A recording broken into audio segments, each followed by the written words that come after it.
Hi everyone, అందరూ ఎలా ఉన్నారు? Welcome to our channel. ఈరోజు నేను ప్రిన్సెస్ కట్ బ్లౌజ్కి ఖర్చులు లోపలికి వెళ్ళిపోయేలాగా అంటే లోడింగ్ టైప్లో ఎలా స్టిచ్ చేసుకోవాలి అనేది మీకు క్లియర్గా ఎక్స్ప్లెయిన్ చేస్తాను. చూసారు కదండి, మనకి మెయిన్ ఫ్యాబ్రిక్ సైడ్ ఖర్చులు కనిపించలేదు, అలాగే లైనింగ్ ఫ్యాబ్రిక్ సైడ్ కూడా ఖర్చులు అనేది కనిపించకుండా లోపలికి ఏ విధంగా వెళ్ళాయో ఈ మెథడ్లో మనం స్టిచ్ చేసుకున్నామంటే చాలా నీట్ ఫినిషింగ్ ఉంటుంది. మెయిన్గా ఇలాంటి చిప్ వర్క్ బ్లౌజులు లేదంటే పట్టు టైప్లో ఏమన్నా బ్లౌజులు వచ్చినప్పుడు ఈ మెథడ్లో స్టిచ్ చేసుకున్నామంటే మనకి వేసుకోవడానికి కంఫర్ట్గా ఉంటుంది.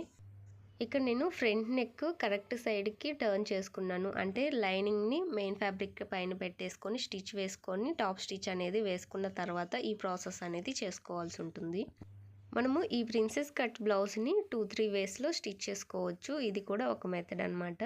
ఇక్కడ నేను లైనింగ్కి అలాగే మెయిన్ ఫ్యాబ్రిక్ అంటే ప్రిన్సెస్ కట్ ఈ రెండింటిని జాయింట్ చేసుకుంటాం కదా, ఆ జాయింట్ వచ్చే దగ్గర అటు సైడ్ ఇటు సైడ్ ఒక కట్ అనేది పెట్టుకుంటాను. ఇలా పెట్టడం వలన ఈ రెండు క్లాత్లు జాయింట్ చేయాలనే ఒక ఐడెంటిటీ కోసం అయితే ఈ విధంగా కట్ అనేది పెట్టుకుంటాను. ఇలా పెట్టకుండా నార్మల్గా స్టిచ్ చేసామంటే మనకి సైడ్ జాయింట్లు వేసేది ఉంటుంది కదా, ఆ క్లాత్ ఇటు సైడ్ అంటే ఫ్రంట్ సైడ్ వేయాల్సిన క్లాత్ అటు సైడ్కి వెళ్ళిపోతుంది. సో ఆ కన్ఫ్యూజన్ లేకుండా ఉండాలి అంటే మనము ఈ రెండింటికి కలిపి ఒక కట్ అనేది మనం బ్లౌజ్ కట్ చేసుకునేటప్పుడైనా పెట్టుకోవచ్చు, లేదంటే ఇలా స్టిచ్ చేసుకునేటప్పుడైనా ఇలా కట్ అనేది ఒకటి పెట్టుకున్నామంటే మనకి ఒక ఐడెంటిటీ అనేది ఉంటుంది.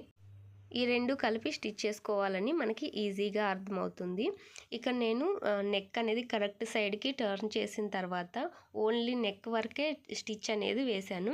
ఆ తర్వాత చుట్టూ లైనింగ్ నెక్ కలుపుకుంటూ స్టిచ్ అనేది వేయలేదండి.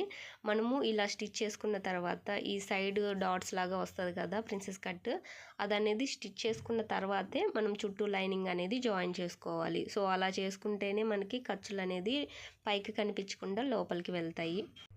మనము స్టార్టింగ్ ఆర్మ్ దగ్గర నుంచి స్టార్ట్ చేసి ఈ విధంగా పావించి మార్జిన్ తోటి ఇలా స్టిచ్ అనేది వేసుకోవాలి. ఇలా స్టిచ్ చేసుకున్నామంటే మనము లైనింగ్ సైడు స్టిచ్ చేసుకోవాలి, మెయిన్ ఫ్యాబ్రిక్నేమో మెయిన్ ఫ్యాబ్రిక్ సైడు ఈ విధంగా స్టిచ్ చేసుకున్నామంటే రెండు కూడా మనకి ఖర్చులు అనేది లోపలికి వెళ్తాయి.